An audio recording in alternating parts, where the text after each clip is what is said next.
Hello friends, welcome to learn services. This is Ram Soni. MPPSC ने अपने एक नोटिफिकेशन के माध्यम से चीज़ों को क्लैरिफाई किया है और ये बहुत ही अच्छी बात है। यहाँ पर एमपीपीएससी का कहना है कि 23 जून 2024 को जो एग्ज़ाम होने वाला है वो 23 जून को ही होगा। और यहाँ पर उन्होंने ये भी चीज़ें कही कि सोशल मीडिया तक कुछ अन्य प्रचार माध्यमों के द्वारा जो निराधार भ्रामक खबरें प्रसारित हो रही हैं, उक्त परीक्षा की गोपनीयता एवं शुचिता के संबंध में हो रहे भ्रामक समाचारों को संज्ञान में ना लें और ना ही उन्हें प्रसारित करें। बहुत ही अच्छी इन्फॉर्मेशन है। जब भी कोई इस तरह की खबरें प्रसारित होती हैं तो डेफिनेटली उससे ऑर्गेनाइजेशन की क्रेडिबिलिटी डाउन होती है और कहीं ना कहीं बच्चों के मन में भी निराशा फैलती है।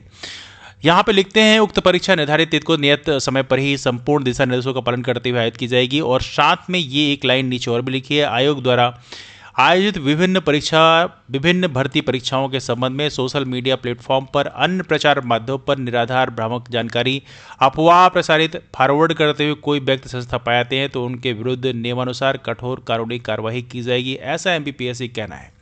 और देखिए यहाँ पर इसी के साथ में एक और महत्वपूर्ण डेवलपमेंट हुआ है। एंटी पेपर लीक लॉ हमारे यहाँ इंप्लीमेंट हो गया है। इसमें 1 करोड़ रुपए तक की फाइन, साथ में 10 साल तक की सजा हो सकती है और ये काफ़ी महत्वपूर्ण नियम है। ऐसे नियम जब इंप्लीमेंट होते हैं तो कहीं ना कहीं यहाँ पर ऑर्गेनाइजेशन की जो क्रेडिबिलिटी है वो भी रिस्टोर होती है। लेकिन सबसे बड़ी बात यह है कि ऐसे नियम बनते तो हैं, लेकिन यदि वो प्रॉपर तरीके से इंप्लीमेंट हो, चूँकि देखो नियम इतने हार्ड लेवल पे इंप्लीमेंट होना चाहिए कि उसमें किसी के अंदर ये इफ एंड बट के कोई कंफ्यूजन ना हो। जब प्रॉपर तरीके से चीज़ें इंप्लीमेंट होती हैं तो उसमें लोगों के अंदर एक भय भी पैदा होता है कि अगर हमने हल्का सा भी मजाक किया इसके कंसिक्वेंसेस बहुत बुरे होंगे।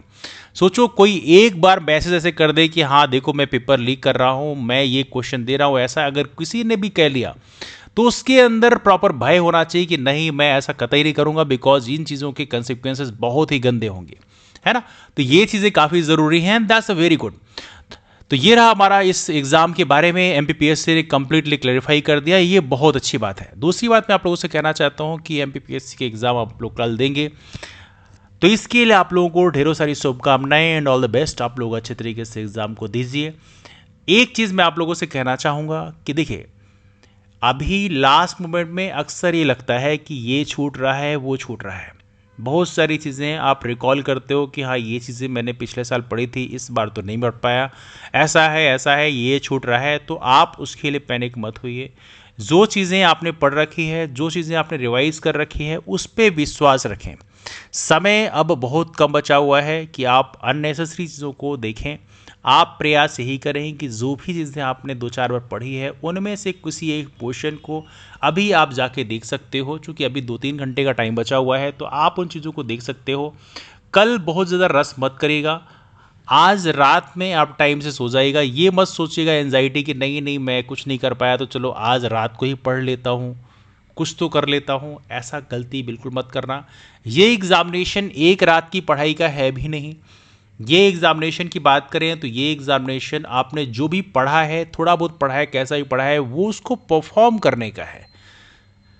आपने जो भी पढ़ा है यदि आपने कल उसको बेहतर तरीके से अटेम्प्ट कर लिया तो भी सिलेक्शन के चांसेस बहुत ज़्यादा होते हैं। चूँकि एग्ज़ामिनेशन है, बहुत सारे क्वेश्चन ईजी और मॉडरेट लेवल के होते हैं। जो आपके पास एक बेसिक नॉलेज लेवल है उससे भी आप बहुत अच्छा परफॉर्म कर सकते हैं, बशर्ते आपका माइंड प्रॉपर तरीके से एक्टिव होना चाहिए। और माइंड प्रॉपर तरीके से एक्टिव तब होगा जब आप प्रॉपर रिलैक्स करके जाएंगे, आपका माइंड तभी फुली एक्टिव हो सकता है।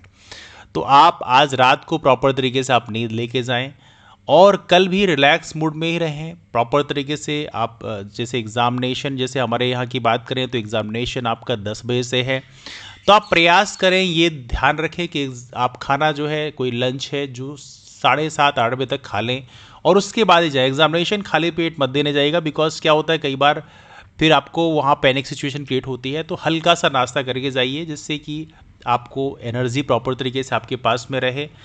तो ये चीज़ें आप थोड़ा ध्यान रखिएगा। साथ में अपने साथ एक बॉटल जरूर रखिएगा, ट्रांसपेरेंट बॉटल, जो कि एमपीपीएससी कहना ये है कि हम आपको वैसी बॉटल अलाउ नहीं कर सकते, तो ट्रांसपेरेंट बॉटल ही सही लेकिन आपके पास होना चाहिए, दैट्स इंपॉर्टेंट।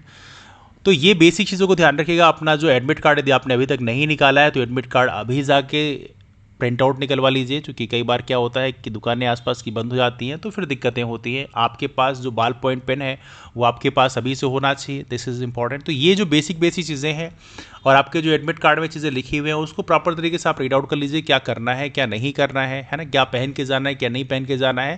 क्योंकि बहुत सारी चीज़ें होती हैं, जैसे आपको बक्कल बेल्ट जो है ये सारी चीज़ें अलाउड नहीं है, बहुत सारी चीज़ें अलाउड नहीं है, तो उसको पहन के मत जाइएगा कि अननेसेसरी वहाँ जाके पैनिक सिचुएशन क्रिएट हो। यदि आप लोकल रहने वाले हैं तो बहुत ज़्यादा मोबाइल लेके मत जाइएगा, क्योंकि उसकी एक अलग लाइन लगती है ना।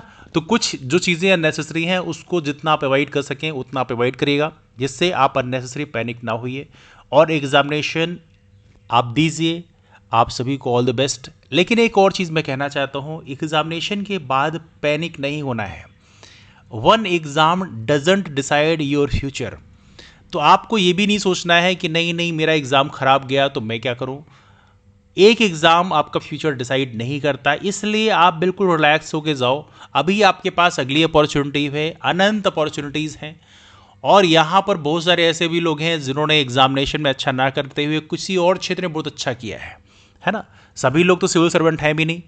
तो इसलिए मैं आप लोगों से ये भी कहना चाहता हूँ कि एक एग्ज़ाम के चक्कर में ये मत सोचना कि नहीं मैं अच्छा नहीं कर पाया तो मैं क्या करूं, और कोई आप एक्सट्रीम स्टेप लेने की सोचो, बिल्कुल नहीं करना है। बिल्कुल रिलैक्स रहना है। It's completely fine, it's okay, that's completely okay, है ना।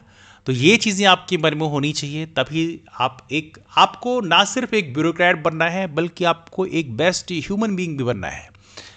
कल आप एक फैमिली भी हैंडल कर रहे होंगे, कल आपके जो फैमिली में बच्चे होंगे उनको भी आपको मोटिवेट करना होगा। तो आज आपके अंदर इतना मोटिवेशन होना चाहिए कि आप आने वाले जनरेशन को भी एक सही रास्ता दिखा सके।